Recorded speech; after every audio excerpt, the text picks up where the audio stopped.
Explosive teaching and powerful prayer combined. Live with Pastor Sam Adeosun. It's time for Prayer Life with Pastor Sam Adeosun. Praise the Lord. Hallelujah. Ẹ jẹ́ á gbàdúrà. Ọlọ́run wa dúpẹ́ lọ́wọ́ yín lọ́pọ̀lọpọ̀ fún àánú yín tẹ́ fi hàn lónìí. A dúpẹ́ lọ́wọ́ yín o wípé a máa ti tún wọ oṣù December. Ìgbà wo náà la bẹ̀rẹ̀ ọdún yìí. A yìn lógo fún àwọn àǹfààní ìtarí. A dúpẹ́ fún àwọn ọwọ́ yín tẹ́ nà sí wa. A dúpẹ́ fún àwọn ẹ̀rí. Àwọn tẹ́ yọ jáde láti inú ìsà òkú. Ẹ yọ àwọn tó rìn ní ibi òjìji ikú ṣùgbọ́n tẹ́ sọ di alààyè. A dúpẹ́ fún àwọn ẹ̀rí. A dúpẹ́ fún àwọn ìrànlọ́wọ́. A dúpẹ́ fún àwọn ọwọ́ tẹ́ gbé sókè. A yìn lógo lọ́pọ̀lọpọ̀ fún gbogbo olúẹgbà ọpẹ́ wa. Lónìí bí a ti ń wọnú àdúrà yìí lórúkọ Jésù Kristi, òjò àánú yóò rọ̀ lé yín lórí. Ìyanu Ọlọ́run yóò tún farahàn lẹ́ẹ̀kan sí ní orúkọ Jésù Kristi Olúwa wa. Àmín. Tọ́ ẹ̀yin ọmọ Ọlọ́run, a máa tún dúpẹ́ lọ́pọ̀lọpọ̀ fún àánú rẹ̀. Mo ṣe sọ nínú àdúrà yẹn tí Ọlọ́run fi hàn fún wa. Mo sì tún dúpẹ́ lọ́wọ́ yín pé ẹ tún darapọ̀ mọ́ wa lónìí. Bọ́lọ́run wa ti ń bẹ tí ẹ̀mí ẹ̀ ń bẹ láàyè. Ọlọ́run àánú, ẹ̀yin Ọlọ́run tó dá ayé àti ọ̀run. Ọlọ́run Abrahamu, Ọlọ́run Jacob, Ọlọ́run Isaki, ní orúkọ Jésù Kristi yóò fi ọwọ́ àánú rẹ̀ kàn wá lónìí lórúkọ Jésù Kristi. Bí ògo ti ń jẹ́ ti Ọlọ́run, mo ti sọ fún wa tẹ́lẹ̀, mo tún rán wa létí wípé ní pẹ́ máa rí àwọn newsletter wa, ìyẹn àwọn tí wọ́n ti múra sílẹ̀ tán fún program wa retreat wa tí a fẹ́ ṣe ní August ní ọdún tó ń bọ̀. A máa gbogbo àwọn nǹkan tó yẹ kẹ́ ẹ mọ̀ pátápátá òun la máa fi hàn yín. A ní dedicated YouTube channel kan tó jẹ́ pé fún ẹ̀yin nìkan ni ẹ máa gbọ́ àwọn àlàyé kọ̀ọ̀kan níbẹ̀ fún yín náà láti múra. Àwọn nǹkan tẹ́yin fúnra yín máa pèsè, bẹ́ẹ̀ sì máa pèsè ọkàn yín, bẹ́ẹ̀ sì máa pèsè ayé yín. Torí kò sí ẹyọ ẹnìkan báyìí tó bá wá ó gbọ́dọ̀ rí nǹkan kan mú lọlé. Kíní kan tó gbọ́dọ̀ ṣẹlẹ̀ sí rere gẹ́gẹ́ bí ìlérí tí Ọlọ́run ṣe fún wa. Ibẹ̀ náà láti máa gbọ́ àwọn announcement wa gbogbo. Newsletter yẹn ó máa jáde ní ìparí oṣù January nígbà tí àwọn ọmọ Ọlọ́run bá ti yóò ṣetán àti bẹ̀rẹ̀ sí san àwọn owó kan pàápàá. Wọ́n ti san advance, àwọn committee wa ti san advance, but wọ́n béèrè fún owó coach. Ìyẹn mọ́tò tó máa kó àwọn ènìyàn. A máa sọ fún wa ibi tá a ti máa pàdé nínú àwọn newsletter wa. Kì í ṣe bẹ́ẹ̀ nìkan. Abrahamic covenant wa Amẹ́ríkà gbàgbé on the 31st ní oṣù December la máa ń ṣe ní ọdọọdún. Màá sì wá àyè láti tú pẹ̀rẹ̀pẹ̀rẹ̀ dáadáa. Tá bá dẹ̀ rí àwọn tó bá ní ìbéèrè ẹ jọ̀ọ́ ẹ máa fi ránṣẹ́ sí mi, so màá fi compile ní gbogbo àwọn àlàyé tí mo fẹ́ ṣe fún wa lórí Abrahamic covenant tó máa ṣẹlẹ̀ lọ́dún yìí. Káde máa fọkàn sí time zone. Aago mélòó la fẹ́ bẹ̀rẹ̀? Ó jẹ́ aago 11 ní Jerusalem. Aago 11 Israeli gangan la máa bẹ̀rẹ̀. A ó parí ẹ̀ ní aago 12 nígbà táwọn náà bá ń pe happy new year. Òun náà ni àwa náà máa ń pe happy new year tiwa. Kò wá dí wa lọ́wọ́ o. Tó bá a ti ń ṣe ṣọ́ọ̀ṣì wa nìyẹn o. Nígbà tá a bá ti ṣe Abraham covenant tán, èmi náà yóò máa tún sáré wọnú ìjọ lọ, inú church lọ láti lọ yóò bá àwọn ọmọ Ọlọ́run tó máa bẹ̀rẹ̀ sí kọrin ìyìn, kọrin ijó bá a ṣe ń ṣe lọ́dọ̀ wa lọ́dọọdún nìyẹn. Mo sọ fún wa máa rí lórí channel yìí gangan yóò ní YouTube. Kì í ṣe bẹ́ẹ̀ nìkan. Yóò àtún máa rí ní subsequent one la máa rí lórí Mercy Gate Radio. Tàbá dẹ̀ lè ṣe simultaneously lágbára Ọlọ́run bá ṣe sọ tẹ́lẹ̀ a máa ṣe. Àwọn kan béèrè lọ́wọ́ mi nípa account tá a máa lò fún Abraham covenant. Ó rọrùn, a máa publish ẹ̀ tó bá ti ń tó ọ̀sẹ̀ kan lágbára Ọlọ́run. Gbogbo account tẹ́ bá dẹ̀ ṣì ní lọ́wọ́ ẹ sì lò fún ọdún yìí. Ìta bá fẹ́ fi kún a máa ṣàlàyé fún yín. Tàbí ẹni tó bá fẹ́ ní òye ẹ̀ kó ṣáà lọ sí láti tó bá ti ń tó bí ọ̀sẹ̀ kan tá bá lọ sí samologo.com.ng a máa rí gbogbo information ní homepage yẹn. Àti ẹ̀ tí bá ti débẹ̀ bá ti tẹ̀ báyìí wọ́n la fi ṣe landing page. Tó bá yẹ pé samologo.com lọ́wọ́ yín kọ́kọ́ tẹ̀ ìyẹn ni pé tẹ̀ bá lè rí ng ẹ̀yìn ẹ̀ tẹ̀. So a gbé adé ibì kan náà ni ẹ̀jẹ̀ àwọnú àdúrà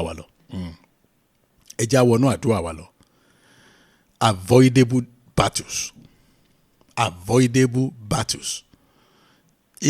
Báwo ni mo ṣe fẹ́ túmọ̀ ọ̀rọ̀ yìí? Mo wá pè ní àwọn ogun tá a lè fò dá, àwọn ogun tó yẹ ká fò dá. Ṣé àwọn ogun kan wà jẹ́ pé ó yẹ kéèyàn fò dá ṣùgbọ́n bí a torí pé kò ní òye ẹ̀yọ́ ó tẹ́rí sí fúnra ẹ̀ òun la fẹ́ gbàdúrà lé lórí lónìí. ṣẹ́rí ìdí ẹ̀ tá a fẹ́ gbàdúrà lé lórí ni pé nínú àdúrà ọ̀rọ̀ tí àwọn kìrìsìtẹ́nì òde òní ń sọ jù nínú àdúrà wọn òní ogun ìdílé, gbogbo ogun tó ń jà mí wá tiẹ̀ ní ọ̀pọ̀lọpọ̀ orin fún gbogbo ogun tó ń jà mí ní kọ̀ọ̀kọ̀ kò ojoojúmọ́ ọ̀rọ̀ ogun yìí ni. ní gbogbo àti bá ti wá ń gbọ́ tó máa ń gbàdúrà ogun àná àwọn kìrìsìtẹ́nì àdẹ̀ ṣe mí máa ní kì í ṣe túmọ̀ ẹ̀kọ́ leléyìí. òun ló fà á mọ́mì tẹ́ ẹ bá rí ọ̀gọ̀rọ̀ kìrìsìtẹ́nì bó ṣe látọ̀dọ̀ ti ń gbàdúrà ogun ò tán o. ó wá fẹ́ dàbí pé àbọ́lọ́run yóò ti ò lágbára ni ọ̀pọ̀lọpọ̀ ń sọ fún bẹ́ẹ̀ wọ́n máa bèèrè lọ́mí ṣé kìí ṣe pé ọlọ́run gan ò lágbára bọ́n ṣe sọ ohun tó ẹ má blame wọn ohun tó fà ní pé pàtẹ́ yẹn bá dẹ̀ gbàdúrà ogun ọ̀hún náà ń pọ̀ sí i. ìdí ẹ̀ ni pé àwọn èèyàn ò mọ̀ wípé 95% ogun tó ń jà èèyàn fúnra ẹ̀ lórógun lẹ̀ tó lọ tẹ́rí sí àdúrà ẹ̀ ni màá ti ṣàlàyé.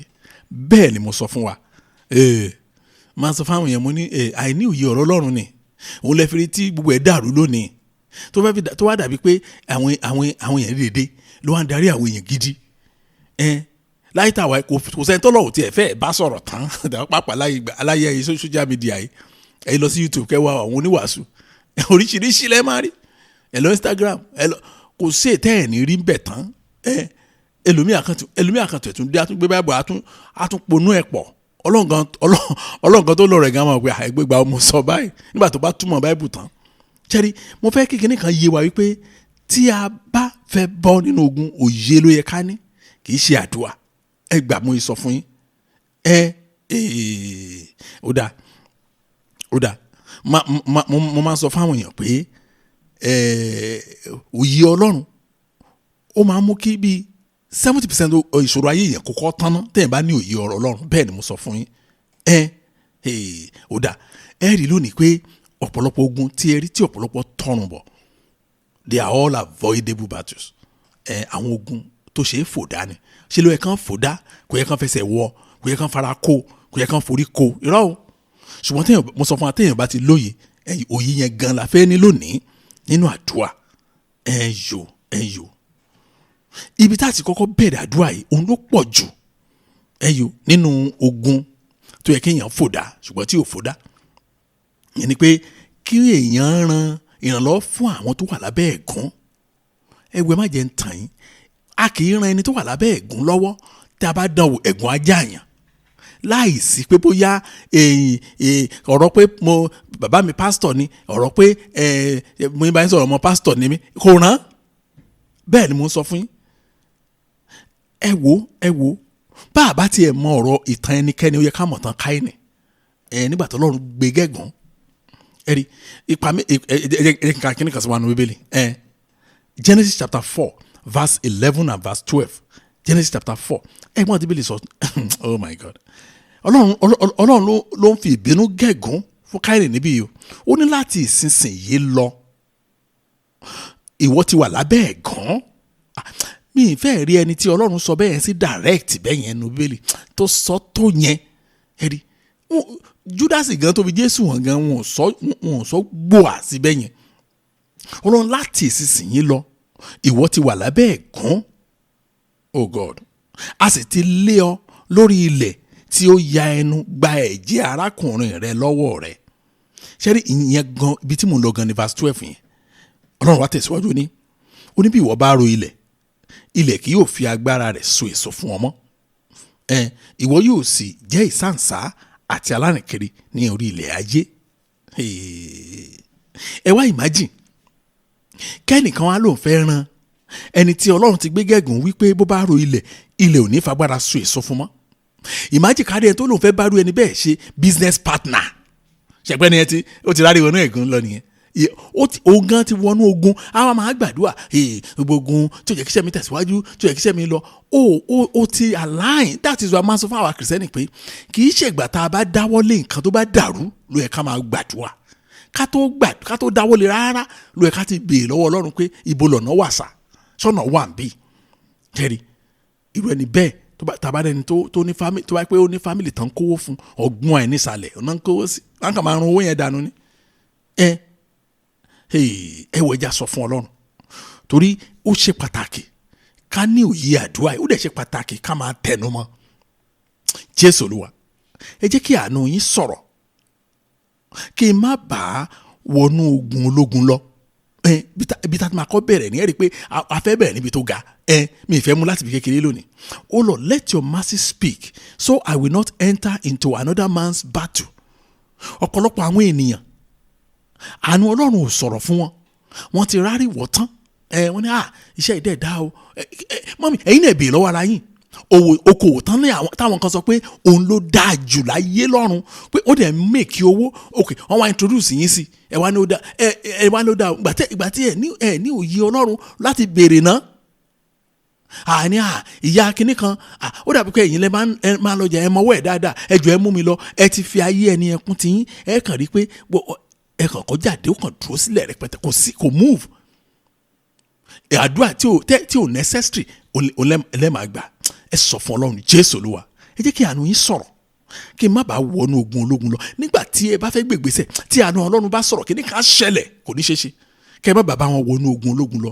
Jésù Olúwa, ẹ jẹ́ kí àánú yín sọ̀rọ̀ kí n má bàa bá wọn wọnú ogun ológun lọ. Ẹ jẹ́ kí àánú yín sọ̀rọ̀ lórí àwọn ọmọ mi náà kí wọ́n má ṣe ẹsẹ̀ gbé.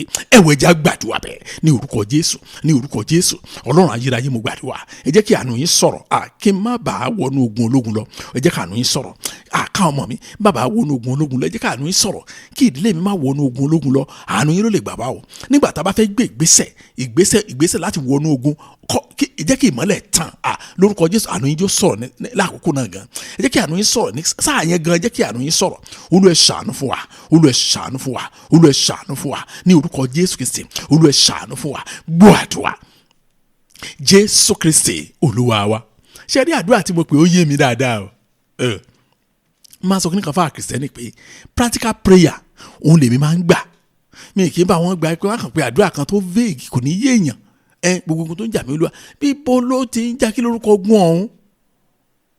Ṣé rí ọdún tèmi ní òye yẹn kò pẹ́ ẹ̀ tá a bẹ̀rẹ̀ iṣẹ́ ìránṣẹ́ àti ìlú ọdún méjì as an ordained pastor nínú ìdílé wa. Ní ṣọ́ọ̀ṣì wa lọ́dún yẹn lọ́hùn-ún ní à ń ṣe ní iṣẹ́ ìránṣẹ́ ní ṣọ́ọ̀ṣì kan ni. Wọ́n ṣe gbé mi dé ṣọ́ọ̀ṣì yẹn mo á wo obìnrin àánú yẹn máa ṣe mí o. Nígbà tí mo máa fi interview wọn àwọn ló dẹ̀ ń jáfáfá o.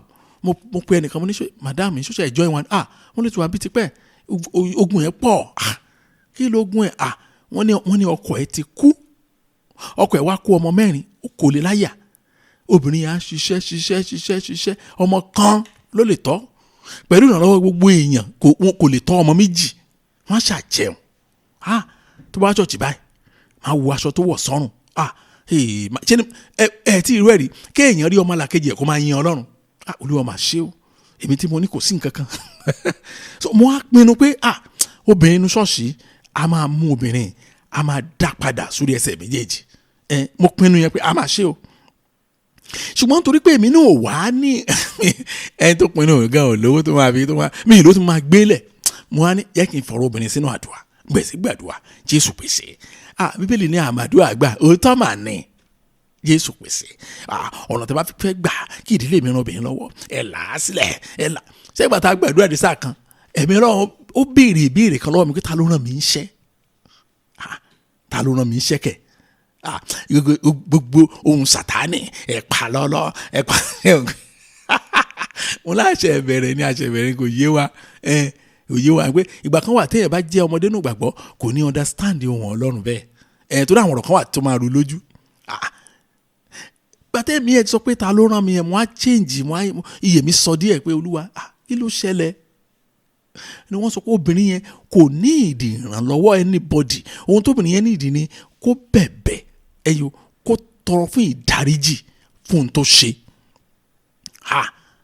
Mo á ní Ọlọ́run lógo máa dúpẹ́ pé mi mà lówó lásìkò gbà yẹn mo máa dúpẹ́ lọ́wọ́ Ọlọ́run ẹ wo mọ́mì dáàdì nígbà tẹ́ bá fẹ́ tó bá dẹ̀ pé owó sá lọ́wọ́ yín tó dàbí pé èèyàn fẹ́ máa ṣiṣẹ́ ẹ má máa blame Ọlọ́run máa lè fẹ́ parí iṣẹ́ kan fún yín ni. Àṣé àìní mi àsìkò gbà yẹn àṣé Ọlọ́run fẹ́ kí n wọnú ogun ológun lọ ni. Mo á pe mọ́mì mo á pe jókòó bẹ̀ sí béèrè bẹ̀ wọn ò jẹ́wọ́ fún mi o dòní o mi ò rí wọn mọ́ o ó ti pẹ́ gan o bóyá wọ́n ṣì wà bóyá wọ́n ti kú mi ò mọ̀ o ṣùgbọ́n ohun tí mo gẹ̀ẹ́tì nínú gbogbo ìbéèrè, mo fẹ́ béèrè tó ìbéèrè 50 lọ́wọ́ wọn, ohun tí mo gẹ̀ẹ́tì nínú ìbéèrè yẹn tó clear sí mi ni wípé madam yẹn ló poison ọkọ wọn nítorí pé ó ń fìyà jẹ, ó dẹ̀ tún dálè mọ́ lára, ó wá ń poison ẹ̀ díẹ̀díẹ̀. Mo gádà ẹ̀ nípa interview lásán ni o, bẹ́ẹ̀ ni mo sọ fún yín, kò jẹ́wọ́ fún mi bẹ́ẹ̀ o. Then ó ti ta ẹ̀jẹ̀ ènìyàn sílẹ̀, ẹ̀gún Ọlọ́run dẹ̀ wà lórí ẹ̀. Ẹ wo, ẹni tó bá ran obìnrin yẹn lọ́wọ́ á rí pépà lẹ̀, á sáré sí owó ló máa pè, tó kó wà lábẹ́ ẹ̀gún ó máa ṣiṣẹ́ kú ni, àfi tó bá rí àánú Ọlọ́run gbà. Ṣé mo máa sọ fún àánú yẹn ni the best. Ó ti gba ẹ̀mí ẹnìkan, ẹ sọ fún Ọlọ́run lẹ́ẹ̀kan sí, Jésù Olúwa, ẹ jẹ́ káàánú yín sọ̀rọ̀, ẹ ṣàánú mi lónìí, káàánú yín sọ̀rọ̀ kí n má bàa wọnú ogun ológun lọ. Ẹ jẹ́ á gbàdúrà bẹ́ẹ̀ ní orúkọ Jésù, ní orúkọ Jésù. Ọlọ́run ayérayé, ẹ ṣàánú fún mi ní sáà tí n bá fẹ́ gbé ìgbésẹ̀ òdì. Ẹ jẹ́ kí àánú yín sọ̀rọ̀, ẹ jẹ́ káàánú yín sọ̀rọ̀ kí n má bàa wọnú ogun ológun lọ. Olú ẹ ṣàánú fún mi lónìí, ẹ ṣàánú mi tàwọn ọmọ mi. Gbogbo ẹ̀yin tẹ́ ẹ jẹ́ grandma grandpa, ẹ gbàdúrà lórí àwọn ọmọ yín kí àánú Ọlọ́run sọ̀rọ̀ ká máa àwọn náà má wọnú ogun ológun lọ. Ó yẹ kó ní kálukú gbé ìgbé ayé tọ́lọ́run yàn fún ni o, ìgbé ayé rere, ìgbé ayé ìtẹ̀síwájú, ìgbé ayé àyìnlógo. Òun ló yẹ ká gbé o, kì í ṣe ìgbé ayé Olúwa gbà mí lọ́wọ́ ogun. Ó yẹ ká bọ́ nírúurú àdúrà dédé bẹ́yẹn. Ẹ jẹ́ máa gbàdúrà, ẹ jẹ́ máa sọ fún Ọlọ́run, ẹ jẹ́ máa sọ fún Ọlọ́run, gbọ́ àdúrà. Jésù Kristi Olúwa wa. Ọlọ́run mi o, ǹjẹ́ jẹ́ mọ̀ pé àwọn kan wà kò sí iye owó tẹ́ ẹ kó fún wọn kan fi ṣòwò máa ràn ni.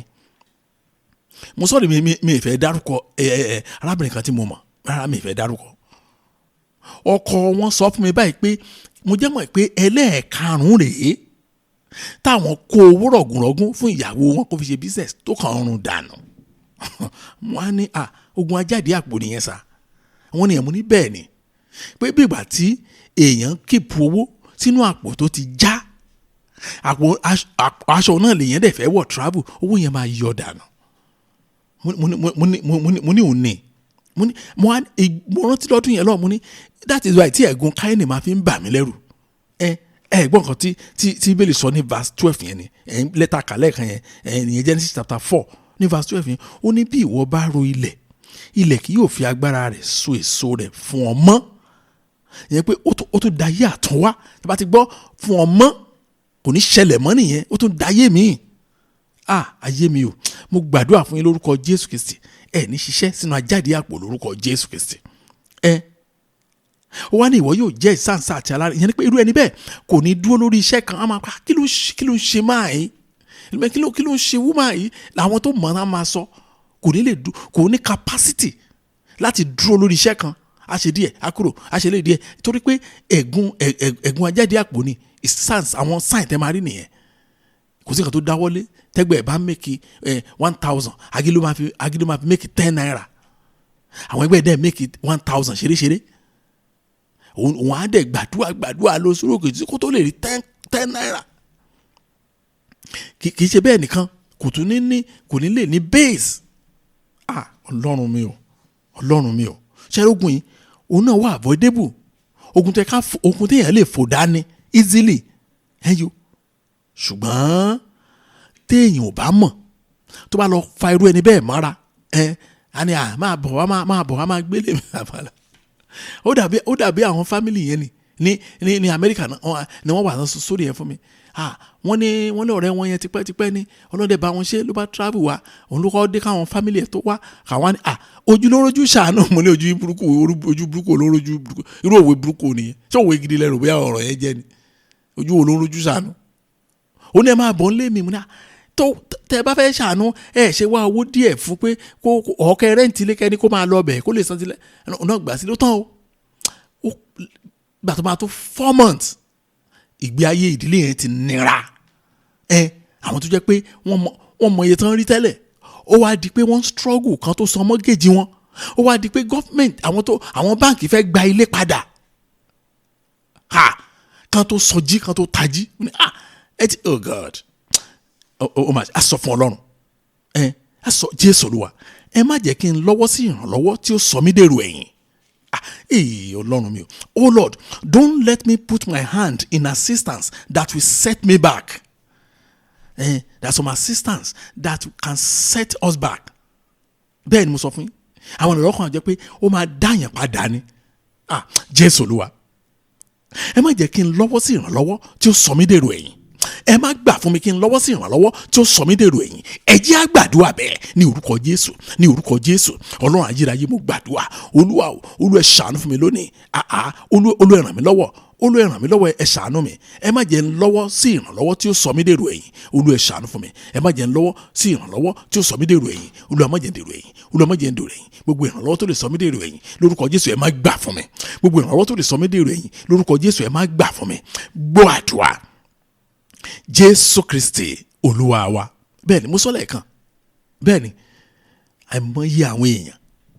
Bọ́dà ẹ wò mí omi bẹ́ẹ̀ ni àìmọye àwọn èèyàn tó jẹ́ pé wọ́n á kàn mú àwọn òwe mo dẹ̀ sọ fún wa mo ní àwọn òwe Yorùbá wọ̀nyí àwọn kan dá ń bẹ̀ gan o ṣùgbọ́n èyí tó pọ̀ jù nínú ẹ̀ ni ò dáa. Ìdí ẹ̀ ni pé àwọn tó originate àwọn òwe Yorùbá wọn ò mọ Ọlọ́run tẹ̀yìn mọ́. So á ní àwọn ọ̀rọ̀ kan tó fi ń dé èèyàn tẹ́ bá dẹ̀ wo àwọn àgbààgbà ayé John lẹ̀ Yorùbá wọ́n máa ń ṣìtà àwọn ọmọdé o.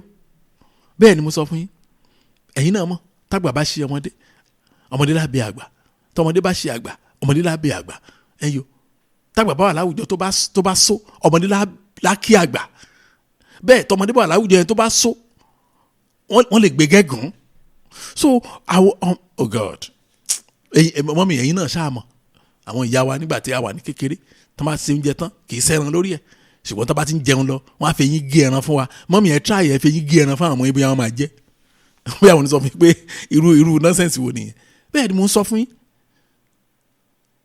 Wọ́n á ní ojúlójú ṣàánú mo kò yẹn lẹ́ẹ̀kan ojúlójú ṣàánú mo sì pa ọmọ mi kan lẹ́nu lẹ́ni àjọ ń sọ̀rọ̀ ní ìgbà táwọn orúkọ ojú mo ní ẹ dúró bẹ́ẹ̀ yẹn ojú wo ló rojú ṣàánú mo ní ó dá ṣe bójú yín ti rí ṣàánú báyìí kí lè wá mú tẹ̀yìn bẹ̀bọ̀ kí lè mú tẹ̀yìn bẹ̀bọ̀ báyìí ojúlójú ṣàánú ẹgbẹ́ olè wọlé ojúlẹ̀ ló rojú ṣàánú mo ní òwe burúkú wo nìyẹn ẹ̀ ń tẹ́ ẹgbẹ́ wọlé òun ló set yín up tó yẹ pé wọ́n kò gbẹrù yín lọ gbogbo àwọn gold àwọn chains àwọn earring àwọn necklaces olówó ńláńlá ṣé kìí ṣe avoidable battle nìyẹn báyìí.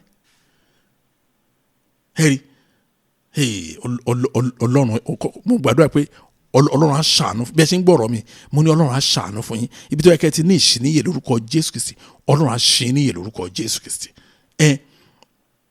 Mo sọ̀rọ̀ àwọn dáàdì yẹn lẹ́ẹ̀kan wọ́n ní ó tẹ̀ 5 táwọn ti kó fún ìyàwó tó ṣe business náà wọ́n á bá ọ̀rọ̀ jẹ́ wọ́n á ní Pastor Sam mo ní sà wọ́n ní bolo àwọn owó wọ̀nyí wà kí á ní mo pariwo pé kí lẹ̀ ń sọ yìí tí ẹ bá fẹ́ mọ ibi tó wà ṣọ́wọ́ mi ló ẹ̀ka ẹ ti béèrè ni àwọn làwọn ò béèrè lọ́kàn àwọn sọ generally ẹ má sọ generally ẹjọ́ ṣàánú mi o báwo mo ti fẹ́ mọ̀ mo dẹ̀ béèrè ṣé ìyàwó yín ṣé ó láìkè pàtí láti máa máṣọ ó ní rárá o kò tiẹ̀ pàtí ìjọ́ ló ti lọ gbẹ̀yìn àfi tó bá pa àwọn ará ṣọ́ọ̀ṣì wọn pọ̀ tó dẹ̀ jẹ́ dandan kó lọ mo ní ṣe ìyàwó yín mo ní ṣe shopping freak ni pé ó kàn ra nǹkan ṣáà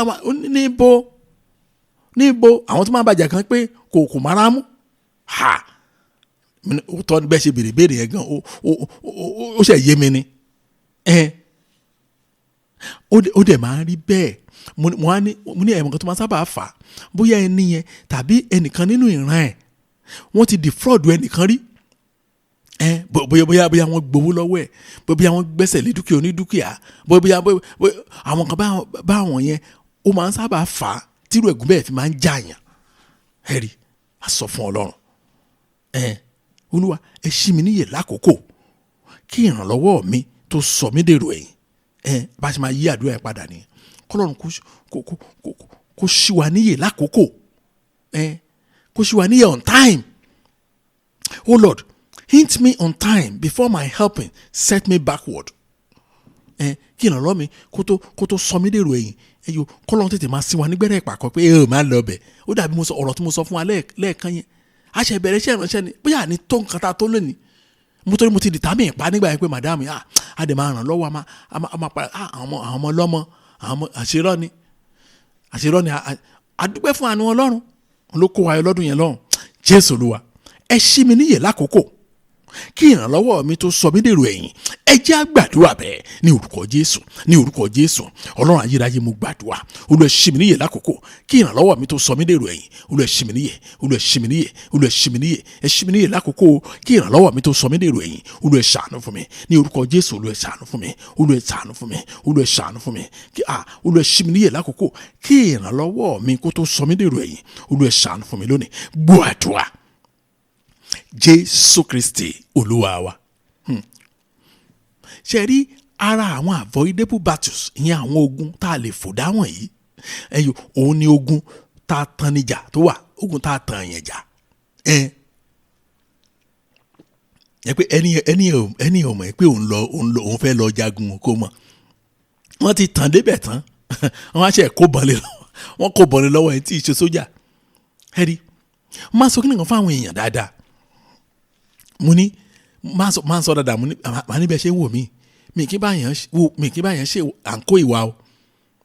Bóyá nínú church, bóyá ní family, bóyá ládùúgbò, bóyá nínú ẹgbẹ́, láyé ṣe tiẹ̀ ni. Ṣé rí eré àbítán ti bí mi, wọ́n máa ń pòwe, àwọn ọmọ olúbẹ̀ wọ́n máa ń pòwe kan bẹ̀ ẹ̀yọ́ wọ́n ní ajíṣe bí Ọ̀yọ́ òun là ń rí, Ọ̀yọ́ ò ní ṣe bí baba ẹnì kọ̀ọ̀kan. Mo máa láìkí ọ̀rọ̀ yẹn o, mi ò mọ, kò síjọ́ tí mi kì í kó tọ̀rọ̀ yẹn wọn ni màá ní mi tẹ́ ń wò yìí, ajíṣe bí Ọ̀yọ́ láàrin ni láyé mi ní ṣe bí ọmọ bàbá mi ní copy anybody.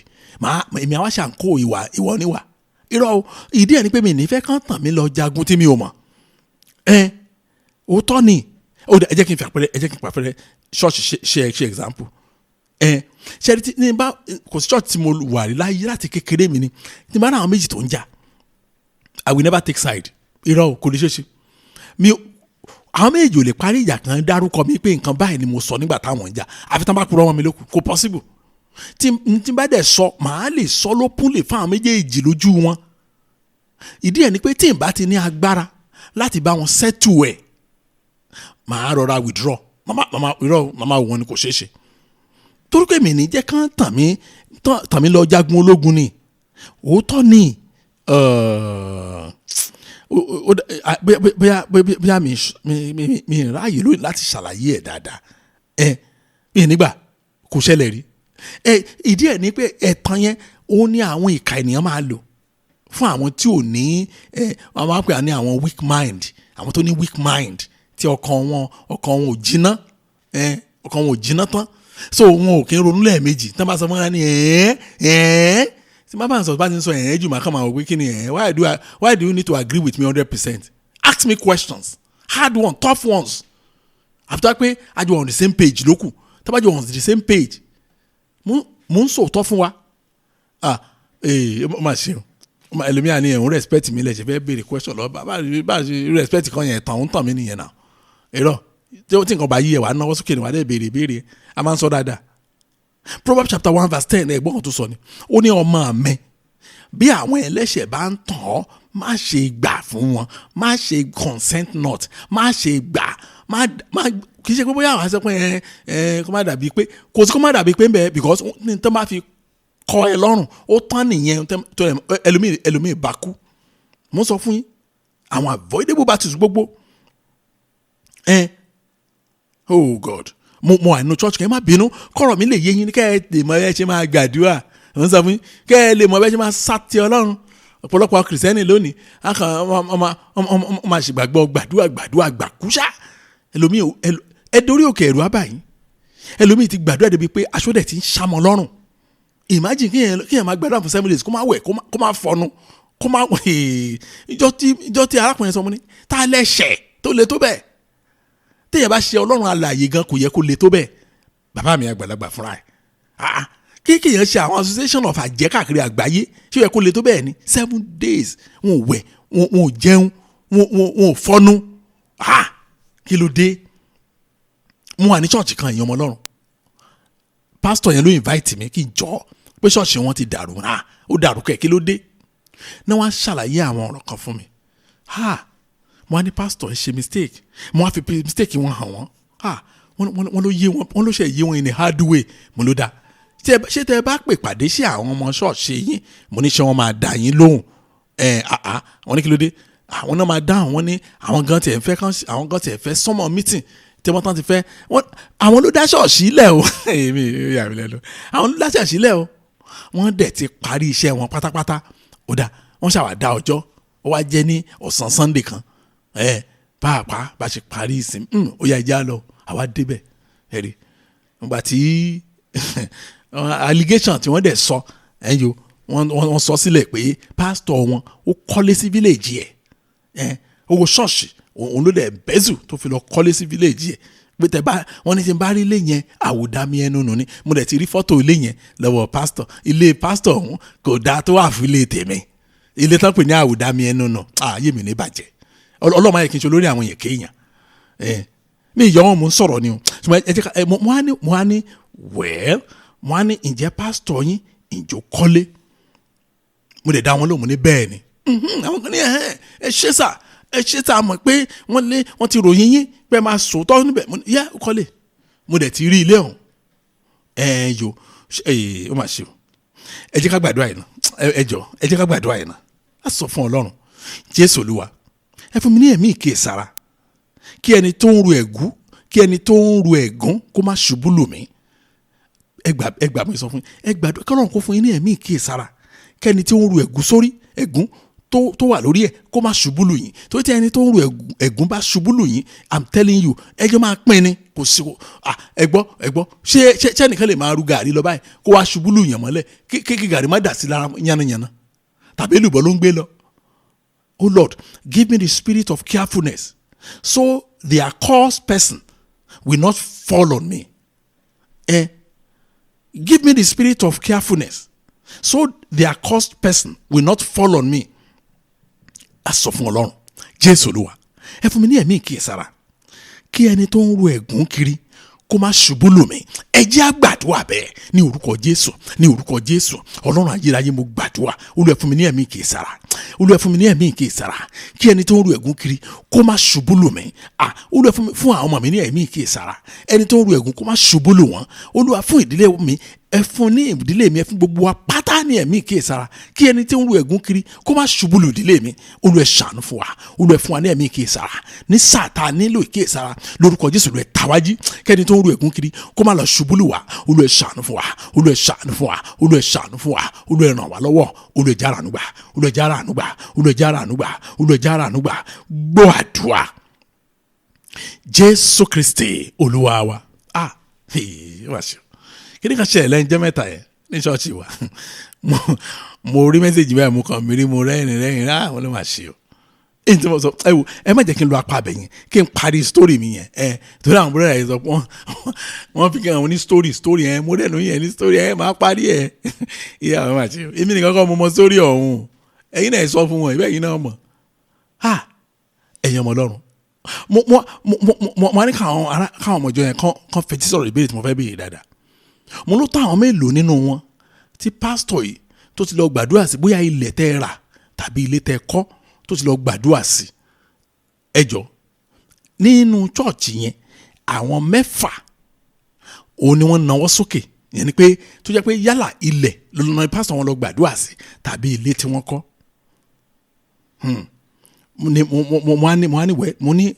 mo á wọ́ndà ń gbà yẹn o tó fi wá jẹ́ èèwọ̀ fún pásítọ̀ yín láti kọ́lé mo ló wọ́ndà mo ní but kì í ṣe bẹ́ẹ̀ ni à ń lọ ibi mo ní bẹ́ẹ̀ kọ́ là ń lọ now mo á discover pé ohun tó jẹ́ kí wàhálà yẹn pọ̀ fìrìfìrì yẹn ti ń wà tẹ́lẹ̀ ṣùgbọ́n tó jẹ́ kí wàhálà yẹn wá pọ̀ gan tí wọ́n ní definitely owó wọn ni pásítọ̀ fi lọ ń kọ́lé òun ni wípé ṣọ́ọ̀ṣì yẹn fẹ́ ra silent generator kan àwọn generator tí kì í pariwo àwọn generator yẹn wọ́n gan wọ́n ní 4 million òun náà fẹ́ ra generator yẹn nígbà yẹn ìjọ dẹ̀ ń dá owó yẹn láàrin oṣù mẹ́ta wọ́n dá 4 million wọ́n wá sọ pé pásítọ̀ kó owó yẹn jẹ pásítọ̀ dẹ̀ ti ṣàlàyé gbogbo ọ̀rọ̀ pátápátá fún mi lẹ́yìn mo á ló dáa mo ní sáìdì tiwọn nìyẹn yẹn pé báwọn ṣe rí nìyẹn then mo á bẹ̀rẹ̀ sí investigate pé okay ta ló wà ṣúọ̀ nù yẹn pé pásítọ̀ kówó jẹ ọ̀pọ̀lọpọ̀ náwó sókè ta ni ò wà ṣúọ̀ kò mọ̀ mo á ní inú ẹ̀tẹ̀ náwó yìí ta ló yé dáadáa tó lè fún mi ní evidence làwọn kan bá náwó wọ́n kọ́ bẹ́ẹ̀ sí wọ́n yí ìgbà tó yálẹ̀ nìkan wọ́n á kúkú nàta wọ́n á dárúkọ ẹni tó bẹ̀rẹ̀ story yẹn tó sọ fún wọn wípé òun gangan ni mo ní tálẹ́ ni wọ́n ní treasurer èmi àti pásítọ̀ wojú ara wa ẹ̀yàn ọmọ Ọlọ́run ẹ̀ mọ̀ nǹkan tó ṣẹlẹ̀ lóòótọ́ ni wọ́n dá 4 million ṣùgbọ́n wọn ò dá ní odidi wọ́n ń dá díẹ̀ fún oṣù mẹ́ta fún treasurer wọn ṣùgbọ́n nígbà tí wọ́n fẹ́ lọ ra generator wọ́n pe treasurer mọ̀mọ́ yìí ti fi owó ṣọ́ọ̀ṣì ó ti lọ fi ṣe ponzi scheme ẹ̀yìn torí ponzi ni mo lè pé ponzi gidi nígbà tí a bá fowó ṣọ́ọ̀ṣì lọ ṣe forex 50-50 owó yẹn rà ó lẹ́nìkan ló sọ pé ibẹ̀ náà ti make owó pé tó bá lè invest owó òun ló invest 3 million pásọ̀ wa pe treasurer pé yà á máa lọ ra kíní yẹn ní ọ̀sẹ̀ yìí o treasurer wa nà tán fún pásọ̀ pé pásọ̀ wàhálà ti bẹ́ẹ̀ báyìí ló ṣẹlẹ̀ pàmí sílẹ̀ má pàmí síta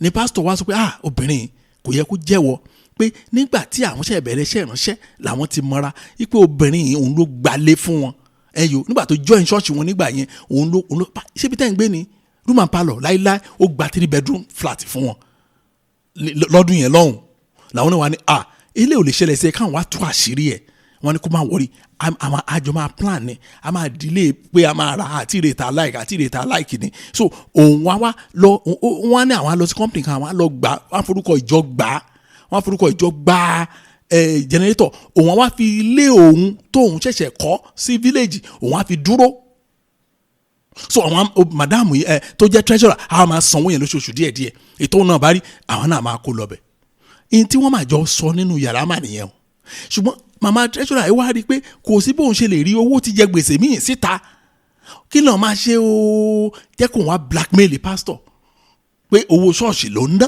owó ṣọ́ọ̀ṣì ló fi ń kọ́lé wọ́n dẹ̀ ti mọ̀ pé ọ̀pọ̀lọpọ̀ àwọn ènìyàn nǹkan fẹ́ gbọ́ nìyẹn pásítọ̀ tó fún yàn lóyún òun náà fẹ́ sórí tán fẹ́ gbọ́ nìyẹn pásítọ̀ tó gbalé onílé òun náà fẹ́ gbọ́ wọn ò ní rí ètò ṣe rere ńbẹ̀ láéláé ayé tá a wà ayé tó wà ní bó ṣe gbé ọ̀rọ̀ jáde pé treasurer lè purọ́ náà ṣé treasurer lè purọ́ ni kí pásítọ̀ tó lajú pẹ́ẹ́n gbogbo ìjọ wọ́n ti lòdì sí pásítọ̀ pátá á pe hallelujah kò ní sẹ́ni tá a sọ pé amen á ní káwọn èèyàn dìde dúró àwọn èèyàn máa pòṣé á pe àdúrà kò sẹ́ni tó máa gbà á nígbà tí mo á sọ story yẹn fún àwọn ìjọ obìnrin náà wà ń bẹ̀ o kò lè sọ̀rọ̀ àwọn èèyàn Olúwa dáríjì mi Olúwa dáríjì mo ní elé òun ní o wọ́n ti tì í wọnú ogun ológun lọ mo ní sẹ́mi pé bàbá yìí ó ti sunkún darí àìmọye ìgbà ló sunkún sẹ́yìn àìmọye ìgbà ló sunkún sí Ọlọ́run pé kọ́lọ́run kó gbèjà òun náà bẹ̀rẹ̀ sí bí Ọlọ́run wọ́n ní pásítọ̀ ẹ̀jọ̀ mo ní èmi sọ fún wọn mo ní bí Ọlọ́run gan seriously ibẹ̀ náà ti bẹ̀rẹ̀ sí gbàdúrà ẹ̀yin ọmọ Ọlọ́run ohun tí ẹ bá mọ̀ nípa ẹ̀jẹ̀ kólógun lọ jẹgun ẹ̀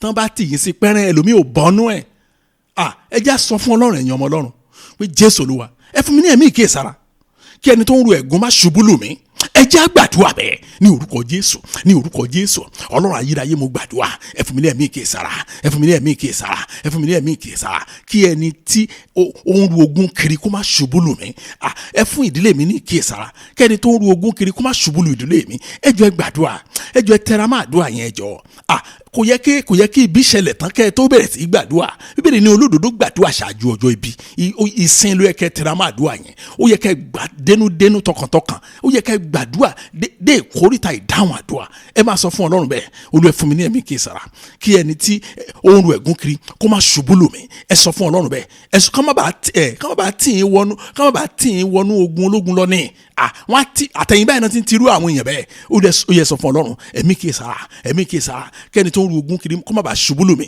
ẹ máa sọ bẹ́ẹ̀ gbọ́ àdúrà Jésù Kristi Olúwa wa kì í ṣe ònìkan o sọlẹ̀ kan ogun tá a tìyàn sí ogun méjì wà tó pé ogun tá a tàyàn sí ó wà dáadáa ẹ̀ńtàn bá pè kó wá ṣe burúkú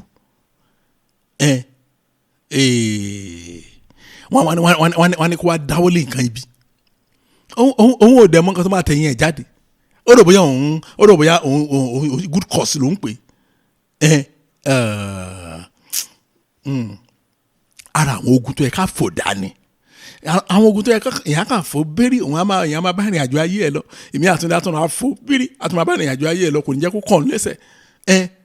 kàn lẹ́sẹ̀ mo sọ kí nìkan fún ọmọ ìjọ wa kan yóò ní nǹkan bí ọdún méjì sẹ́yìn mo ní ṣé ìbò tó ń sọ yìí nǹkan tó ń sọ yìí tó bá jẹ́ kí ẹnikẹ́ni kó lò ẹ́ yóò kó oh God kó fa ẹ̀ mọ́ra láti lọ́ọ́ máa bá jagun tiẹ̀ mo ní kan tó máa fi kúnbẹ̀ ó máa lágbára if you allow yourself to be used by others to fight their battle mo ní gbé tó ń fa ìrù ogun ni tó bá yíjú padà sí ẹ báyìí mo ní wàhálà ni kí ló dẹ̀ ṣẹlẹ̀ ẹni ẹ ń sọ pé mo ní ẹni ẹ ló mà mo ní yes ma mo ní ọmọ chọ́ọ̀chì sọ pé àwọn kì í yẹn dáhùn náà ni ẹ pé ọ̀rẹ́ òun kan àti ẹjọ́ ní kíní ọ̀rẹ́ òun pé òun lánàá wá ṣàlàyé bọ́rọ̀ ṣe yìí tí ó yẹ kó ṣe bẹ́ẹ̀ mo ní ayé o irú èèyàn wo lẹ́yìn ọ̀rẹ́ yín àti ẹnìkan ń jà ọ̀rẹ́ yín wá ní kẹ́ ẹ má kí ẹni yẹn mọ́ kẹ́ ẹ má bá sọ̀rọ̀ mọ́ ẹ fẹ́ bá jagun ẹ fẹ́ bólógun jogun ẹ mọ nǹkan tó wà láàrin wọn àánú yín ṣe mí tẹ́ ẹ bá ti lè sẹ́tù ẹ pa ẹnu yín dé nǹkan mọ̀ ń sọ fún lọ́dún yẹn lọ́rùn yẹn mo ní ẹ mọ nǹkan tí ìwé òwe sọ ni ìwé òwe chapter 1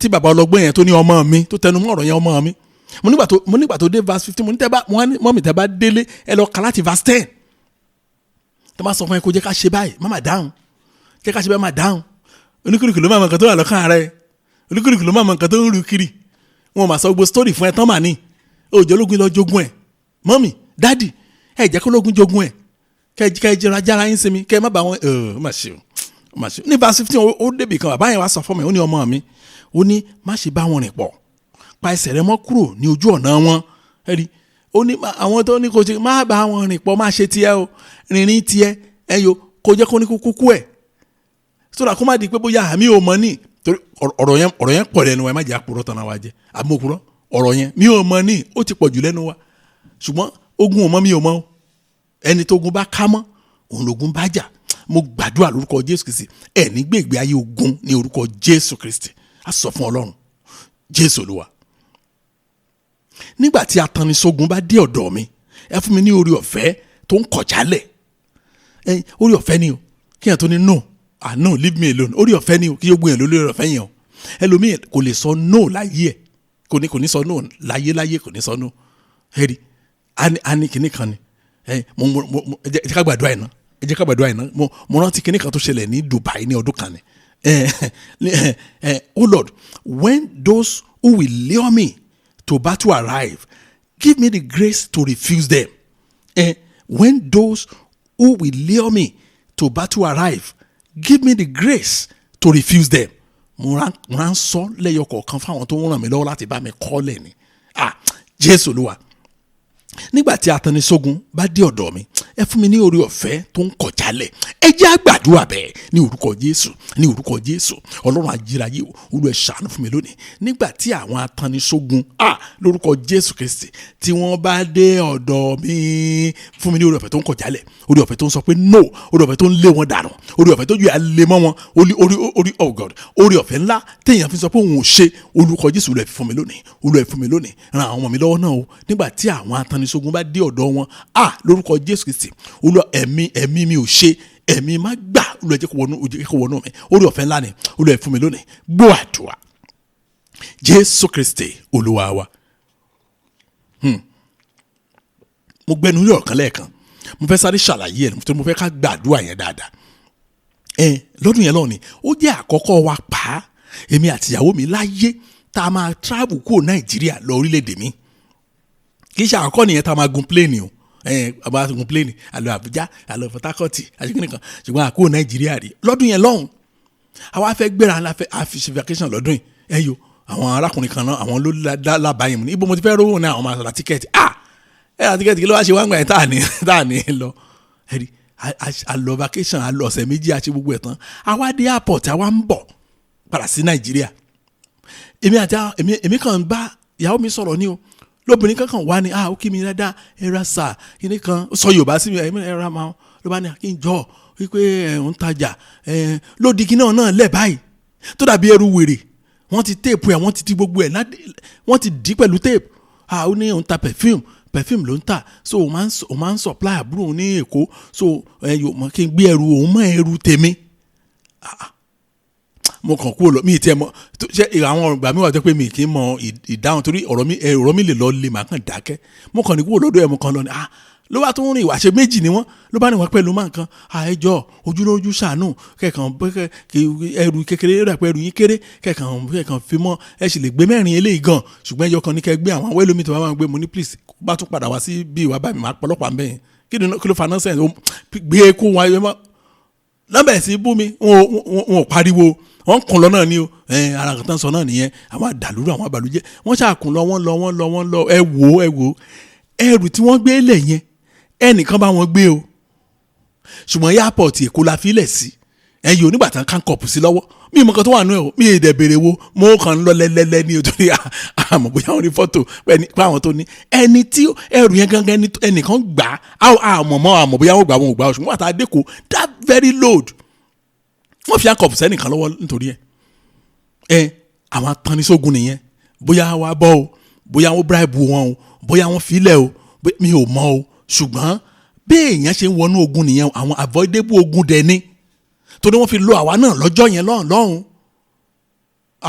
ó mà ṣe o orí ọ̀fẹ́ ló lè sọ pé no lẹ́ẹ̀ máa fi mọ̀ pé eléyìí ṣe ìrànlọ́wọ́ náà pẹ̀lú ojú wo ló ń rojú ṣàánú á tún àdúrà yẹn gbà pé Jésù ló wà nígbà tí a tan ní sógun tó bá dé ọ̀dọ̀ mi ẹ fún mi ní orí ọ̀fẹ́ tó ń kọ̀ jálẹ̀ ẹ jẹ́ á gbàdúrà bẹ́ẹ̀ ní orúkọ Jésù Ọlọ́run ayérayé mo gbàdúrà nígbà tí a tan ní sógun tó bá dé ọ̀dọ̀ mi orí ọ̀fẹ́ tó ń kọ̀ jálẹ̀ Olúwa fi fún mi orí ọ̀fẹ́ tó ń kọ̀ jálẹ̀ Olúwa fi fún mi lórúkọ Jésù Olúwa fún mi Olúwa ṣàánú fún mi lónìí Olúwa ṣàánú fún mi lónìí Olúwa ṣàánú fún mi lónìí nígbà tí a tan ní sógun tó bá dé ọ̀dọ̀ mi orí ọ̀fẹ́ tó ń kọ̀ jálẹ̀ Olúwa fi fún mi gbọ́ àdúrà Jésù Kristi Olúwa wa ẹ wo bá a ṣe ń gbàdúrà yẹn onímọ̀nà tí àwọn bàbá ni wọ́n nígbà tí mo wà lọ́dọ̀ ní ṣọ́ọ̀ṣì wa bàbá kan wà ń bẹ̀ àgbàlagbà ni wọ́n ṣùgbọ́n bí ìgbà tí àgbàlagbà ní ọpọlọ ọmọdé àwọn kan tó yẹ ká àgbàlagbà sọ àwọn kan tó yẹ ká àgbàlagbà ṣe rédèrèdè rádaràda náà kàn máa ṣe bàtà tí màmá tó jẹ́ olùdásílẹ̀ fẹ́ bá gbọ́ ẹ̀jẹ̀ náà máa fi ẹni ẹ̀jẹ̀ evangelist àwọn àchọ́ọ̀chì gbá mi á sùn sábẹ́ wọn á dẹ̀ filẹ̀ wọn á pe orin tì orin ìrere á pe tì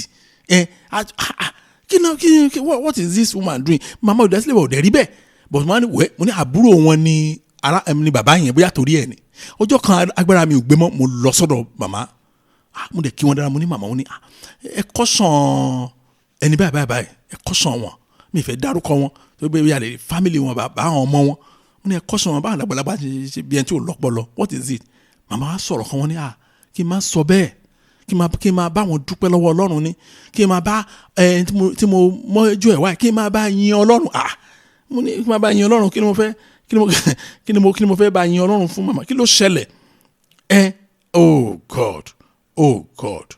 God màmá bá sọ ìtàn yẹn wọ́n ní sẹ́rí ẹni tí mò ń sọ yìí wọ́n ní 19 kìíní kan wọ́n ló wà ní 21 years old gẹ́gẹ́ wọ́n ní kò tí ì pọ̀ṣù méjì gan tó wọ 21 years old ni wọ́n ní ìkan nínú àwọn olóyè ọba wọ́n dárúkọ ọba yẹn ní ìlú Àkúrẹ́ wọ́n ní ó fẹ́ embarrass ọba ìgbà yẹn torí wọn láwọn olóyè ò gbà tọba yẹn much wọ́n wá fẹ́ embarrass ẹ̀ ìkan náà àwọn olóyè wá arrange àwọn youth àwọn boys pé kán lọ gbé ìgbẹ́ mo ti sọ̀rọ̀ yìí rí kán lọ gbé ìgbẹ́ sórí àga ọba yẹn nígbà tí ilẹ̀ dẹ̀ mọ́ tí ọba yẹn tán pé ìgbẹ́ wà lórí wọ́n ní èèwọ̀ ìgbẹ́ lórí àga ọba oh God àwọn àgbààgbà wa péjọ wọ́n ṣe bọ́n ṣe fẹ́ ṣe wọ́n sọ bọ́n ṣe yẹ kán sọ wọ́n ṣètò yẹ kán ṣe wọ́n wá gẹ́gùn fáwọn gbogbo tó ṣe wọ́n gẹ́gùn fún wọn. gẹ́gẹ́ bí ọ̀rọ̀ tí màmá ń sọ fún mi ní ọjọ́ yẹn wọ́n ní àwọn tó ṣiṣẹ́ yẹn wọ́n tó 11 wọ́n ní ìmí inú wọn fúnra ẹ̀ ó dẹ̀ jẹ wọn sán tán ó dẹ̀ lọ sí ilé wọn ó ṣí kànga ó dẹ̀ bẹ̀ sínú ẹ̀ ìmí ó lọ sí railway station ó wọ mọ́tò lọ́bẹ̀ ó dẹ̀ lọ bẹ́ sẹ́nu bẹ́ẹ̀ ni ó travel kúrò ní Àkúrẹ́ ó lọ sí Ìbàdàn ó dẹ̀ iṣẹ́ tó dẹ̀ lọ́sọ́ Ìbàdàn pé train dẹ̀ ń bọ́ lọ́kàn ó dẹ̀ bẹ́ sẹ́nu ẹ̀ bó ní gbogbo wọn pátá òun ni wọ́n para wọn fúnra wọn èyí tó ya wèrè wà ń bẹ́ o lẹ́gbàá tó ya wèrè tán ó tún para ẹ̀ wọ́n ní àbúrò wọn yìí nìkan tèmi rò bóyá oh God máa sọ fún àwọn a ò lè rí tán tá a bá béèrè a ò lè rí tán wọ́n ní òun nìkan ló survive wọ́n ní ṣe bó ń ṣiṣẹ́ bárabàrá ẹ̀ àwọn yin Ọlọ́run lógo ni pé ìgbà kan wà tí ò tẹ̀lé sọ̀rọ̀ rárá àdúrà ni ló gbé débẹ̀ àti ìgbà mo ti bẹ̀rẹ̀ sí respect bàbá yẹn o mi ìṣeré o àti ìgbà yẹn ọmọ á béèrè ìbéèrè kan, mo ní olóyè tó wá pè wọ́n lọ, ó ní kò sí nǹkan tó ṣe, wọ́n dárúkọ olóyè yẹn fún mi, he is one of the richest. Oh my God, kí ló dé fáwọn yìí, wọ́n bólógun jagun ẹ̀. A sọ fún Ọlọ́run pé Jésù Olúwa ẹ mú mi gbọ́n. Oh God, kí ẹni ẹ̀gún má tì mí sínú ẹ̀gún tí wọn ò mọ̀. Torí olóyè yẹn tó ti àwọn ọlọ́mọ, ẹni ẹ̀gún ni òun lè kó forí kó ẹ̀gún yẹn, torí ṣé òun gan kì í yàgbẹ́ ni, ṣé òun fúnra ẹ̀ kì í yàgbẹ́ ni, kò tí ló yàgbẹ́ kó gbé sórí àga, ṣùgbọ́n ó mọ̀ wípé tóun bá ṣe nǹkan lè tẹ̀yìn ẹ̀ jáde, tóun bá fúnra òun ṣe àwa ẹni tó máa forí kó òun ló lo àwọn yẹn. Sọ fún Ọlọ́run, oh Lord, make me wise, so that their cost will not lure me into an unknown battle. Jésù Olúwa ẹ mú mi gbọ́n, kí ẹni ẹ̀gún má tì mí sínú ẹ̀gún tí wọn ò mọ̀. Ẹ jẹ́ á gbàdúrà ní orúkọ Jésù, ní orúkọ Jésù. Olúwa ẹ mú mi gbọ́n, kí ẹni ẹ̀gún kó má tì mí sínú ogun tí wọn ò mọ̀. Olúwa ẹ mú mi gbọ́n, kí ẹni ẹ̀gún má tì mí sínú ogun tí wọn ò mọ̀. Olúwa ẹ ṣàánú mi, Olúwa ẹ mú mi gbọ́n, ẹ̀yin lè mú mi gbọ́n, kí n lè mọ̀ ìgbà tí wọ́n fẹ́ tì mí sínú ogun. Olúwa ẹ ṣàánú fún àwọn ọmọ mi náà, ẹ ṣàánú fún ìdílé mi, kí ẹni ẹ̀gún má tì wá wọnú ogun tá a mọ̀. Olúwa ẹ ṣàánú fún wa. Gbọ́ àdúrà Jésù Kristi Olúwa wa. Wọ́n sọ fún mi báyìí pé àkókò wa ti lọ, ẹja lọ sínú àdúrà àánú wa. Àdúrà àánú yẹn gan láti máa ń béèrè lọ́wọ́ Ọlọ́run bóyá nìkan kan tí mi ò mẹ́nubà nínú àdúrà tiwa lónìí. Ṣe pé topic by topic ni, topic yìí lè má ka àwọn kankan nínú ayé wa. Ibi láti lọ sọ fún Ọlọ́run yẹn máa gbàdúrà, ẹ máa béèrè, ẹ máa bẹ̀bẹ̀, ẹ máa ṣìpẹ̀, ẹ bá ṣe fẹ́ kọ́ Ọlọ́run kó ṣe gan, ẹ máa sọ fún Ọlọ́run báyìí. Ọlọ́run tó fẹ́ ṣe tàwọn míì nìyẹn o, bọ́lọ́run ṣe ń ṣe nìyẹn o. Á dẹ̀ dáhùn àdúrà ní wẹ́rẹ́, àwọn èèyàn máa wò pé ọdún kan tí mo lọ orí òkè gan àdúrà ọgbà, àdúrà ṣe wá gbà wẹ́rẹ́ báyìí inú yàrá yẹn náà ni o, níbi iṣẹ́ yín tẹ̀ wá yẹn náà ni o, ẹ wò lójú ọ̀nà yẹn gangan ni o, ẹ bá máa drive lọ́wọ́, tẹ́ ẹ bá ti díjú ẹ máa gbàdúrà, dandan kọ́ ni kẹ́ ẹ díjú ẹ máa gbàdúrà lọ, ẹ máa bẹ̀bẹ̀, ẹ máa ṣìpẹ̀, ẹ máa béèrè, ẹ máa gbàdúrà. Mo ti sọ fún wa ibi láti ń change posture wa náà. Ẹlòmíì tó bá pẹ́ ti kúnlẹ̀ látàárọ̀ ni ẹ dìde, tàbí kẹ́ jókòó, tó bá pẹ́ jókòó látàárọ̀ ni ẹ lè nàró, tàbí kẹ́ kúnlẹ̀. Orí ìkúnlẹ̀ ni mo ti máa ń sábà ṣe. Ẹ jọ̀ọ́ ẹ gbàdúrà, ó yẹ máa gbàdúrà, ẹ máa bẹ̀bẹ̀. Mo fẹ́ gbàdúrà lé báyìí ni, ó yẹ máa bẹ̀ Ọlọ́run, ẹ máa bẹ̀ Ọlọ́run. Gbọ́ àdúrà Jésù Kristi Olúwa wa. Ẹ jẹ́ á gbàdúrà. Ọlọ́run wá yìn orúkọ yín lọ́pọ̀lọpọ̀ fún àánú yín tẹ́ fi hàn. Àdúpẹ́ lọ́wọ́ yín fún oore ọ̀fẹ́ ńlá tí a rí lónìí. Bàbá Olúwa ẹ gba ọpẹ́ wa, Ọlọ́run ayérayé Olúwa ẹ gba ìyìn wa. Mo gbàdúrà fún yín, bọ́lọ́run ti bẹ tẹ́mi ẹ̀bẹ̀ láàyè, tó bá kù ìgbésẹ̀ kan tẹ́ fi wọnú ogun ológun lọ, ní orúkọ Jésù Kristi Ọlọ́run yóò tan ìmọ́lẹ̀ rẹ̀. Mo gbàdúrà fún ẹ̀mí ìkíyèsára fún yín. Bẹ́ẹ̀ bá ń wọlé, bẹ́ẹ̀ ṣe ń jáde ní gbogbo ìgbà, ẹ̀mí mọ́ Ọlọ́run á máa ta yín lólobó lórúkọ Jésù Kristi. Mo gbàdúrà fún yín o pé bọ́lọ́run ti bẹ tẹ́mi ẹ̀bẹ̀ láàyè, ogun tẹ́ ẹ mọ̀ ẹ ò ní bá wọn forí kó. Bọ́lọ́run ti bẹ tẹ́mi ẹ̀bẹ̀ láàyè lórúkọ Jésù Kristi. Ẹ̀mí Ọlọ́run tó ń bá àwọn ènìyàn tiẹ̀ ṣiṣẹ́ pọ̀ lórúkọ Jésù, á bá yín ṣiṣẹ́ lórúkọ Jésù Kristi. Ẹni tẹ́ ràn lọ́wọ́ tẹ́bẹ̀ sí bá pín nínú ogun ẹ̀ lórúkọ Jésù Kristi. Ẹ̀mí Ọlọ́run yóò fún yín ní ọgbọ́n, ìmọ̀ àti òye tẹ́ fi mọ̀ bẹ́ẹ̀ ṣe máa lo ìgbé ayé yín lórúkọ Jésù Kristi. Mo gbàdúrà pé ọ̀nà yín á dayọ̀, ìyà Ọlọ́run yóò ṣẹlẹ̀. Bọ́lọ́run ti bẹ tẹ́mi ẹ̀bẹ̀ láàyè, ìran ọ̀run Ọlọ́run á fi hàn yín. Ẹ̀yin ò kẹ́lẹ̀ mọ́ bí tẹ́ gbẹ́sẹ̀ sí, kẹ́lẹ̀ mọ́ bí tẹ́ tẹsẹ̀ bọ̀, kẹ́lẹ̀ mọ́ bí tẹ́ fọwọ́ sí lórúkọ Jésù Kristi. Ìran ọ̀run Ọlọ́run á fi hàn yín lórúkọ Jésù Kristi. Ògo ni fún Ọlọ́run lókè ọ̀run, ní orúkọ Jésù Kristi Olúwa wa. Àmín. Jẹ́ kí ìrọ̀fẹ́ Jésù Kristi Olúwa wa, ìfẹ́ mọ́ ti Ọlọ́run àti ìdàpọ̀ tẹ̀ mọ́ kó máa bá wa lọ. Mo gbàdúrà lórúkọ Jésù Kristi, àánú Ọlọ́run ó bá yín ṣiṣẹ́ pọ̀. Mo ní àánú Ọlọ́run yóò ṣiṣẹ́ fún yín. Ní orúkọ Jésù Kristi, mo ní àánú Ọlọ́run yóò ṣiṣẹ́ fún yín. Ní sàtàwá yìí, àánú Ọlọ́run ó dáhùn o, àánú Ọlọ́run yóò fọ́ wọn o, yóò sì fọ́ ire sínú ayé yín. Ògo ni fún Ọlọ́run lókè ọ̀run, ní orúkọ Jésù Kristi Olúwa wa.